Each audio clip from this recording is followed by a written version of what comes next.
ake sibale sibone ukuthi ngempela siphethe imali yini mangabe bekuni besithophaza ukuzona baphethe ukufira abathi ukufira babo lapha yena ukusula wenzani hayi lo ngithi manje wona uthuthwa imali ye-third party thina imali asiyenzi nge-third party thina imali siyenza ngokuvuka siyosebenza uqinisile hayi thina imali siyenza ngokuvuka siyosebenza kabi abantu bokondliwa izinyoka zabo thina mfethu asinanyoka asinamagundane asinanthina imali mfethu zilanda ebantwini kumandleni babahambe basebenzela iy'ngane uye ukucoma ngento ongayisebenzela mfethu uyasibambezela phela mfethu asiqoqele mani siyimali mfethu kwenzenjani manje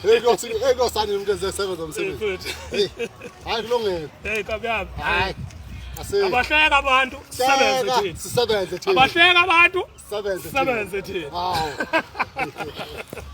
usakhathala abalapha abantu sidle sisuthe thina